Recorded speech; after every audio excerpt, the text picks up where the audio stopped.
Welcome to Walk of Worlds podcast. My name's Rachel, and this is a podcast where we step behind the veil to take a look at some long-lost and little-known urban legends and spooky stories. The words Launch Complex 34 may not mean anything to some people. They're just words. Situated in the top corner of Cape Canaveral's property, Launch Complex 34 posts an eerie and desolate image.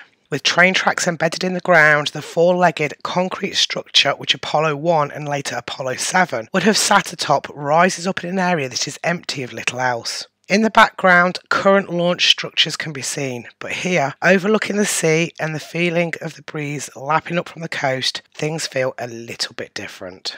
Cape Canaveral, or Cape Kennedy as it was known up until 1973, is the home of America's space program. Famous for its often spectacular Apollo and shuttle launches, in recent years it's also become home to SpaceX and Boeing's space programs. On the days of big launches such as manned missions, viewing areas in the nearby roads are often full many hours before the launch itself occurs. The sight of a rocket taking to the skies and the excitement of wanting to know what lies beyond our own tiny planet is still a major draw, even though launches are now as routine as catching a plane. Launch Complex 34 was abandoned in 1969, a few months after the launch of Apollo 7.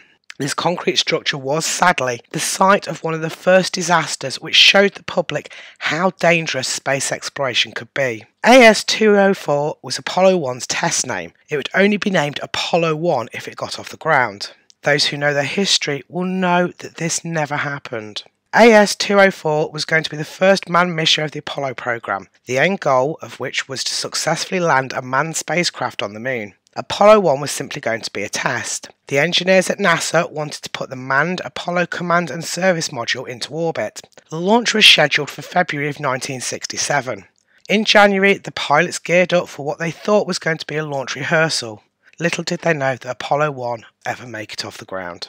On January 27, 1967, pilots Gus Grissom, Ed White and Roger B. Chaffee rode the Astrovan out to the launch site. This particular rehearsal was to test if the Apollo spacecraft could correctly operate under its own internal power. The test was considered non-hazardous as there was no fuel or cryogenics aboard the spacecraft and the pyrotechnics had been disabled. The engineers were confident and didn't plan for any serious emergencies, which proved to be a fatal mistake.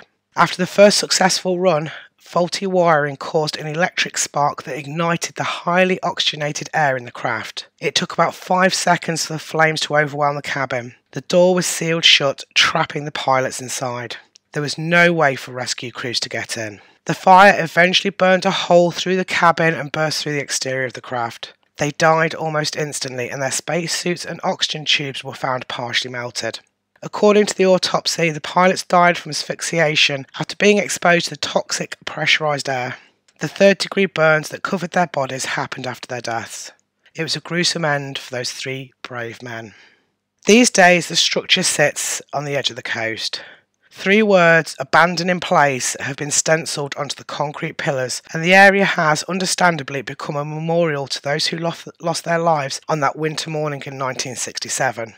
2 plaques, which dedicated to those 3 astronauts, are now attached to the launch pad, and there are also 3 granite benches, each bearing the name of one of the men sitting close by. A little kiosk tells their stories.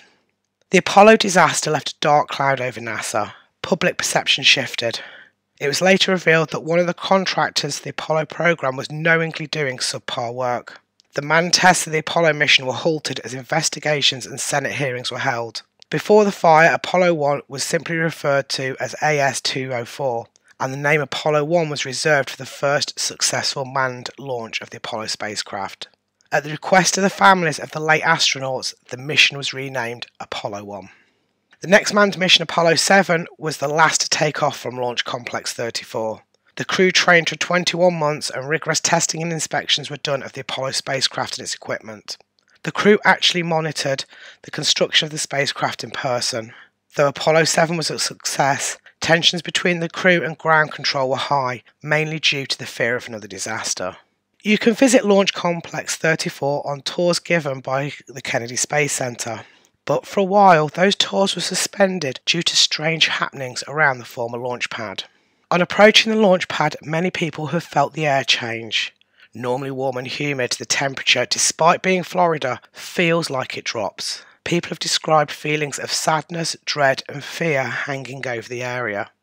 Some people have said that they've heard screams of the dying astronauts, an awful death that took around 10 seconds before they were overcome by the smoke. Others have said that they've seen apparitions of the men. Some have seen them on top of the launch pad, while others have seen them standing beneath it or on the nearby shoreline. A handful of reports from visitors tell of them experiencing the entire tragedy. Standing in the presence of the launch pads, they found themselves transported back to that January morning in 1967. They see the capsule nestled on top of the launch pad and hear the Astrovan approach. They see the 3 astronauts exit the vehicle and climb into Apollo 1 in order to run through their final rehearsals. As those final moments approach, those viewers who are taking it in so many years later feel the atmosphere change. Around them, the air becomes charged and the fear begins to creep in. Finally, they see the flames begin to pick through the capsule and hear the panicked screams of the 3 men trapped inside. The smell of smoke, long since gone, is sharp in the air and the heat of the fire touches their skin. Moments later, the images fade and the person finds themselves standing on an empty and long-abandoned launch pad. A friend of mine pointed me towards this story, and they themselves have visited the memorial at Launch Complex 34.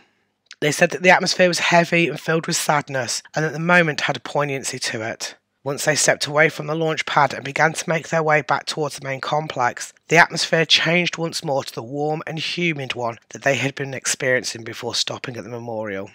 And that, ladies and gentlemen, is the story of Gus, Ed and Roger. Their lives live on throughout history, immortalised for all to remember. Space travel has come so far since those early days. The risks are still there, but there is now so much in place to ever stop them from happening.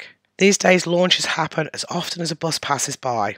They're as commonplace as going to the grocery store, and more often than not, they're streamed online for us to watch in glorious 4K. But we must never forget those who went before us, nor those who gave their lives so that we can continue to explore the heavens above us.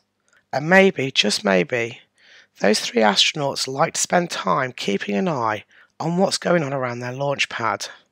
I'm sure that they would be over the moon with the progress that's been made since they first entered the aerospace world. Thank you so much for listening. If you'd like something new to read, please take a look at our website at www.roswellpublishing.co.uk. And until next time, keep watching the skies.